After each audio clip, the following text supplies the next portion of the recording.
interrompido pelas brincadeiras sempre animadas do seu José. Minha velha, o que você fala aí? Minha velha, não, minha menina. Esse coral para mim significa uma alegria muito grande, coisa que eu nunca vi quando eu era criança. É assim uma vez por semana. A regente ensina folclore e músicas regionais. Eles vêm para o coral já trazendo muita paz, muita harmonia, muita alegria. E eles chegam aqui, depositam isso, né? E transmite até para mim. O coral tem só 3 meses. Para essa gente simples, cantar tem um significado muito importante. Eu esqueço todos os problemas. Fica tudo em casa, os problemas, né? Fico toda feliz. Quando olhei a terra veio, sua fogueira me chamou. Eu perguntei a Deus do céu, por que tamanha anunciação? Eu perguntei a Deus do céu, por que tamanha anunciação? Um leilão para ajudar o homem que fez da arte uma terapia e conseguiu o reconhecimento internacional. Amigos e admiradores de Fernando Diniz, que vive num manicômio do Rio de Janeiro, doaram as obras num mutirão de solidariedade ao pintor do Museu do Inconsciente. Fernando Diniz está internado e só pôde sair do hospital para receber a homenagem. Ele vive há mais de 50 anos na colônia Juliano Moreira, onde desenvolveu talento para a pintura com a ajuda da doutora Nise da Silveira. Aos 78 anos, é considerado um dos grandes artistas vivos do país. Ele é o personagem principal de um documentário, Estrela de 8 Pontas. Apesar da fama, o artista passa por dificuldades. Tem insuficiência renal e cardíaca crônicas e precisou dos amigos para pagar o tratamento. E eles ajudaram. Doaram suas obras com trabalhos do próprio Fernando Diniz. Foram mais de 20 quadros leiloados, de artistas como Ciron Franco e Luiz Áquila. Nós todos nos comovemos muito, né, quando a gente pensa em Van Gogh, em pintores que morreram e não foram valorizados em vida, né? Eu acho que é bom que ele tenha um dinheiro que reverta para que ele possa se cuidar melhor, para que se possa dar uma melhor condição de vida para ele.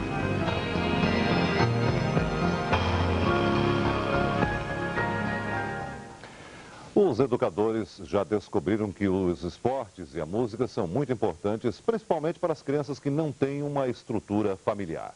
Meninos de rua de Londrina, no Paraná, encontraram no esporte a disciplina, o senso de companheirismo e a vontade de estudar. Neste CAIC, em Londrina, as oficinas de vôlei, futebol, atletismo, xadrez e capoeira estão sempre lotadas. Para essa turminha, o esporte é muito mais que movimento, é realização. Longe das ruas e das drogas, meninos e meninas encontraram aqui uma chance para se tornarem verdadeiros campeões. A maioria já participa de competições esportivas ou da equipe de atletas mirins da cidade. E a regra é uma só para todos: disciplina, muito treino e boas notas. Eu pegava e ficava na rua até de noitão. E agora que você está fazendo atletismo, você fica na rua ainda, não? Não. Quando eu falto, eu fico no meu quarto estudando. Todo esse empenho já começou a render bons resultados. Com apenas 2 meses de treino, as crianças e os adolescentes aqui da oficina de xadrez do CAIC disputaram os Jogos Escolares do Paraná e venceram 41% das partidas. Geise Santiago trouxe o 3º lugar na categoria Jogo Rápido e Wagner Roberto da Silva, ainda começando a disputar competições, mostra que é mais uma promessa de medalhas para a equipe. No tabuleiro todo mundo é igual, não tem classe social, nada. A única diferença é que as pessoas às vezes sabem mais que a gente e a gente sabe mais que elas. Eles estão acostumados no mundo onde a violência é comum. E aqui dentro nós estamos passando para eles que não é só isso o mundo. O mundo é algo mais do que a terrinha aqui que eles vivem.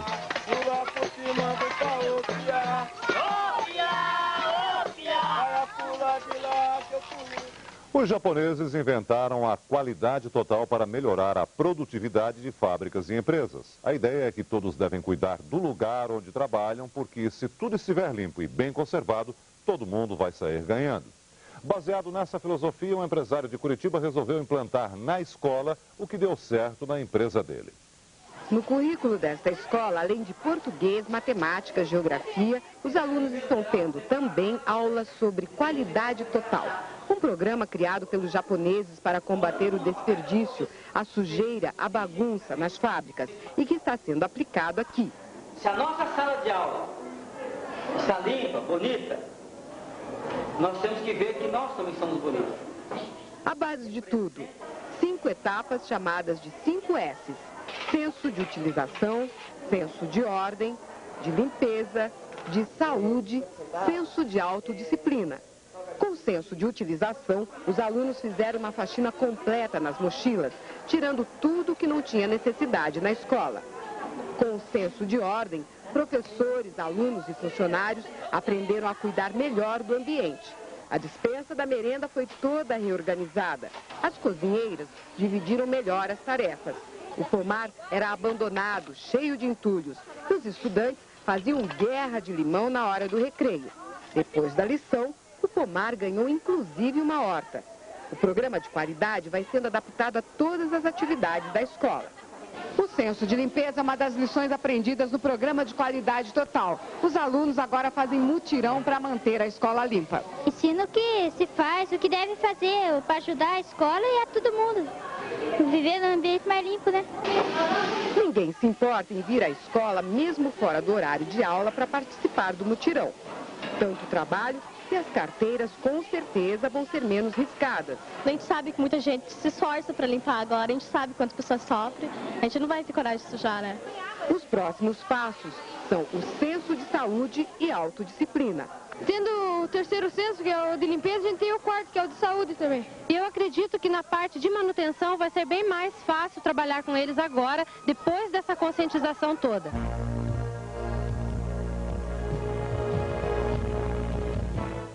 Você sente muitas dores nas costas, nas pernas e tem aquela sensação horrorosa de cansaço? Pois a culpa pode ser da cadeira que você usa no trabalho ou na escola. E para piorar, quase ninguém senta de forma correta. Preste atenção agora em algumas dicas do designer Marcelo Rezende para evitar sérios problemas de coluna. No trabalho, na escola, no carro, no ônibus. O homem passa a maior parte do dia sentado. Então, é preciso uma postura correta para evitar sérios problemas de coluna. Mas não é só isso. As dores também podem surgir se o móvel onde sentamos não for adequado. Basicamente, que nós temos essa compressão, essa sensação de cansaço e de dor nas pernas e na coluna vertebral. As cadeiras precisam ter ângulos, assentos, encostos e altura corretos. Acompanhados do designer Marcelo Rezende, percorremos os lugares onde as pessoas passam muito tempo sentadas. E o que constatamos é que na maioria desses ambientes, as cadeiras são inadequadas. O primeiro lugar visitado foi uma repartição pública. Em algumas salas, as cadeiras até que são próprias para o uso, só que a maioria está sendo usada de forma incorreta. Em princípio, ela estaria correta. Você tem a liberação da região glútea, tem regulagem de assento de encosto, o apoio da região lombar, mas essa regulagem especificamente está alta para o usuário. O pé dela está exatamente no ar, onde pode haver um estrangulamento dos nervos e das veias na parte posterior do joelho. Mas de nada adianta sentar numa cadeira ideal se a mesa de trabalho não for adequada. Uma mesa que não é própria, né? Uma mesa que parece um telefone. Então ela não consegue enfiar as pernas por baixo para ter uma postura melhor. Nas costas, à noite, quando eu chego em casa, me arde. Eu sei que é da posição, mas de estar numa postura errada. Na sala de digitação, as mesas dos computadores são muito baixas. Não tem apoio para as mãos e o mouse do computador fica no lado esquerdo, quando a maioria das pessoas usa a mão direita para fazer praticamente tudo. Eu tenho as dores permanentes nos braços, nos ombros, por causa do computador. Saindo do ambiente de trabalho, fomos para a escola, onde, segundo o designer Marcelo Rezende, os problemas dos adultos podem começar. A maioria das crianças já tem o hábito de sentar errado, mas as cadeiras e mesas inadequadas podem contribuir ainda mais para que no futuro essas crianças sofram de problemas na coluna. Essa travessa impede o ajuste da cadeira com relação à mesa, porque vai entrar em confronto com o calcanhar da aluna. A profundidade do assento é muito grande, porque essa é uma cadeira praticamente de adulto, então é necessário ela colocar a mochila para poder ajustar. Esse ângulo, ele é muito agudo, ele dificulta a circulação aqui da perna, ele deveria ser um ângulo em curva, para poder evitar esse tipo de estrangulamento de nervos e de veias. A gente sente assim muita dor nas costas, aí quando a gente sai, a gente também fica assim com mal-estar. O ideal é que, dependendo da idade dos escolares, houvesse a possibilidade de que eles sentassem em mesas e cadeiras proporcionais à sua estatura. Mas enquanto as escolas não investem em novos móveis para as salas de aulas, outras medidas podem ser tomadas. O que deveria ser feito é que os espaços entre aulas fossem de forma que a criança pudesse levantar, né, ir para o pátio, voltar, e não ficar muito tempo sentado na mesma posição. Da escola para os ônibus, mais problemas. Os assentos de fibra de vidro e o ângulo de 90 graus dos encostos tornam os bancos desconfortáveis. A reclamação parte daqueles que passam horas dentro dos ônibus. Não são confortáveis não. A qualquer solavanco do ônibus, a gente está com as costas, a coluna em contato com esse banco que é bastante duro. O ideal, segundo o designer, é que os bancos fossem acolchoados. Assim, os assentos ficariam mais confortáveis. O ângulo do encosto, em vez de 90 graus, deveria ter de 100 a 105 graus. Ele poderia ser um pouquinho mais inclinado, oferecendo um pouco mais de conforto ao passageiro.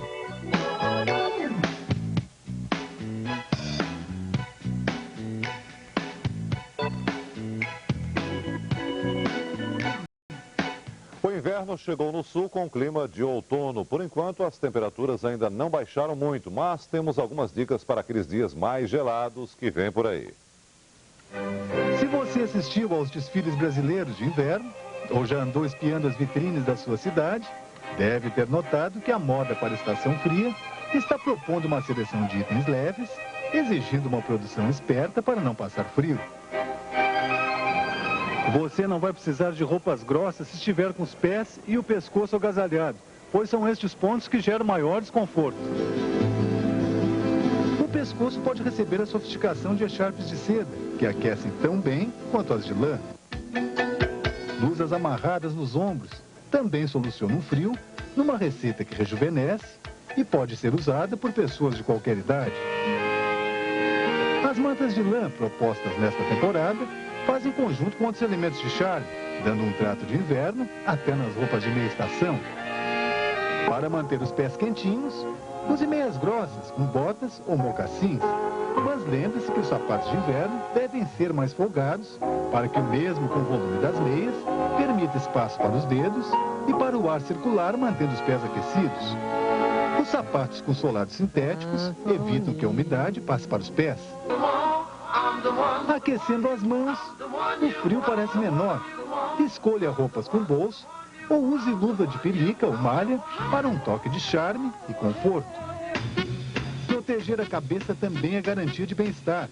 Existem vários formatos de chapéus, do mais sofisticado ao mais esportivo, mas devem ser evitados depois que o sol se pôr. Para tirar calor dos tecidos da estação, escolha materiais macios como as malhas, veludos, couros e moletons em cores escuras.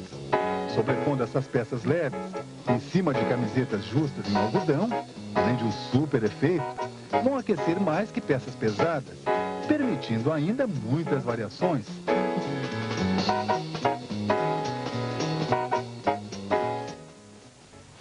O brasileiro acha que fala espanhol muito bem, que basta colocar um i nas palavras para ser compreendido.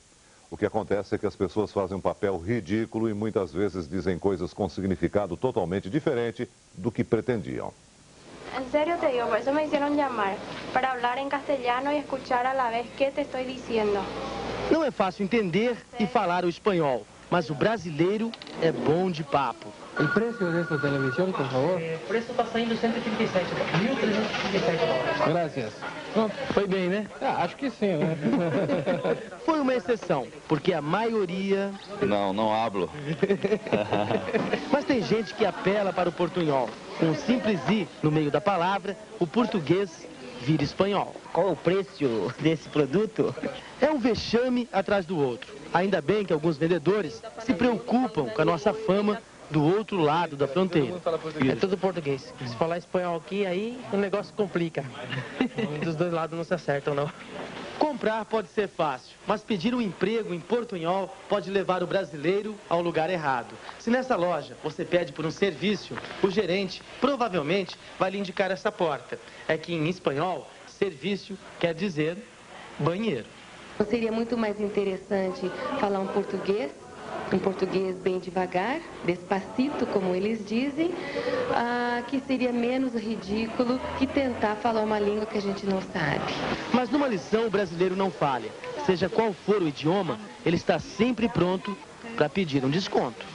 Você pode ser alguma rebarra? É difícil falhar o espanhol aqui, porque eles falam portunhol, português, então é muito difícil, não falha. O que falha aqui é a grana mesmo. Imagine você estudar numa escola onde dos 40 alunos, 38 são da mesma família. Parece loucura, mas não é. Em Nova Friburgo, no Rio de Janeiro, os 300 moradores têm uma coisa em comum: o sobrenome Overney. E casamento entre primos não é considerado nem um pouco estranho. Mulheres na cozinha preparando a comida no fogão a lenha. Homens na lavoura cuidando do sustento da família. Essas cenas se repetem há quase 200 anos em Benfica, no distrito de Lumiar. A impressão é de que o tempo parou. Um cenário que lembra as antigas vilas europeias. Mas além dos costumes, da pele muito clara, dos olhos azuis e cabelos loiros, os habitantes de Benfica têm outra característica comum: o sobrenome. 95% dos 300 moradores pertencem à mesma família. 5 gerações de descendentes dos suíços Overney, parte do grupo que iniciou a colonização de Nova Friburgo. A situação é ainda mais curiosa na única escola da região. Vocês querem ver só? Quem aqui é Overney? Dos 40 alunos, 38 são Overney. E até mesmo a professora também é da mesma família. Aqui, a palavra tia não é uma simples força de expressão. Quando surge algum problema na sala de aula, quem é que fala mais alto? A professora ou a tia? É a professora. O casamento entre primos é uma tradição. Com Geraldo e Eda não foi diferente. Meu pai é irmão do pai dela. A pequena Paulinha e o primo Rodrigo são promessas de continuação dessa história.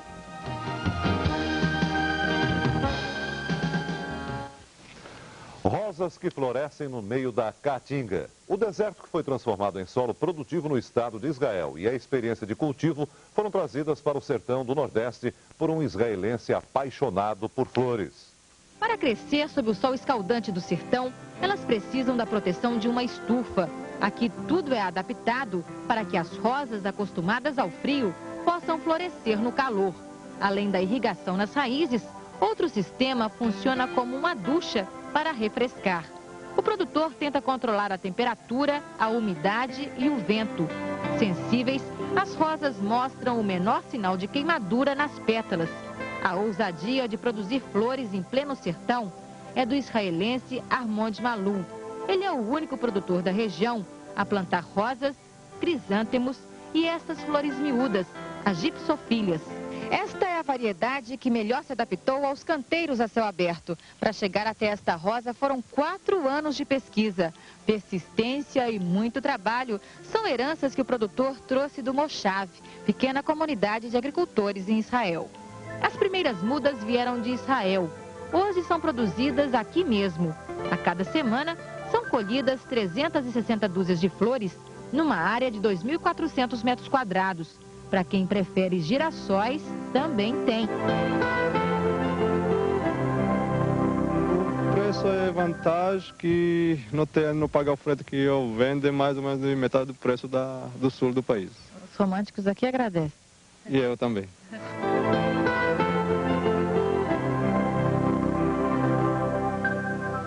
Estamos encerrando o Via Brasil. Vocês ficam com as imagens de uma São Paulo antiga e um prédio construído no centro da capital.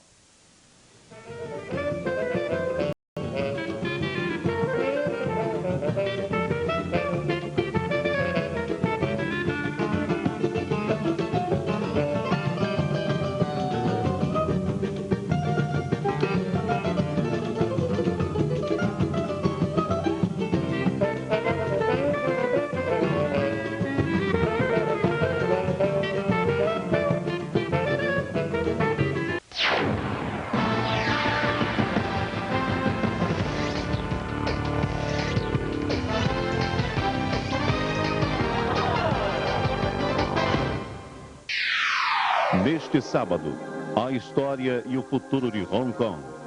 Controlado pela Inglaterra há 156 anos. Os dilemas e expectativas da oitava economia do mundo, depois da reintegração à China, a única potência comunista do planeta.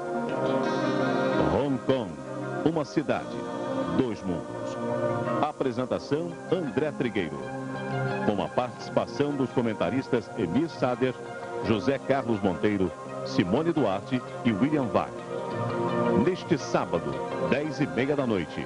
Horários alternativos, domingo, 7h30 da manhã, 1h30 da tarde. A roda viva do mercado econômico-financeiro. Investimento, produção, consumo, exportação. Um balanço completo e as perspectivas do Brasil e do mundo.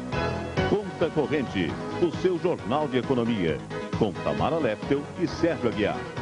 Segunda a sexta, 1h30 da tarde e 8h30 da noite. Horário alternativo, 11h30 da noite.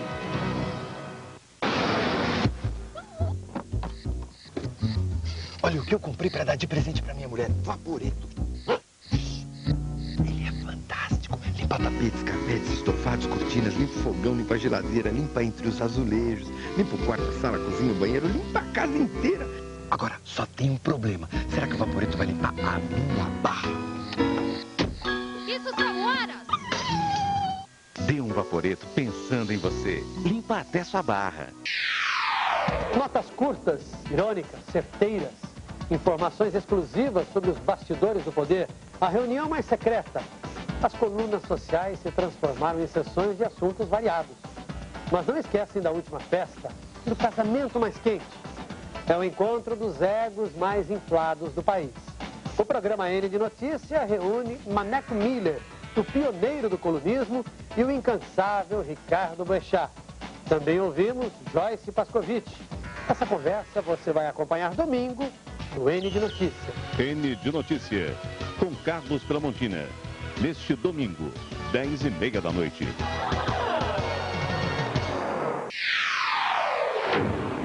Você vai ver ainda hoje na Globo News.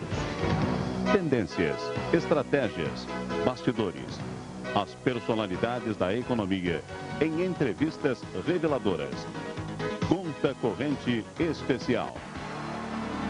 Volte no tempo com Celso Freitas e conheça a memória do telejornalismo. Arquivo N. Ernesto Palha debate os temas que foram notícia durante a semana. Espaço Aberto. O horário nobre da notícia. Jornal das 10.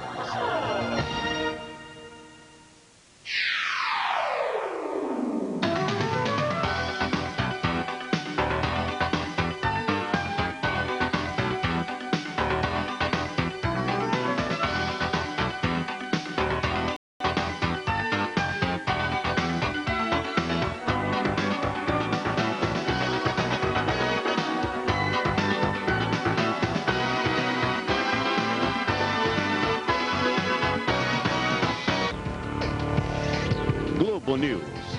A vida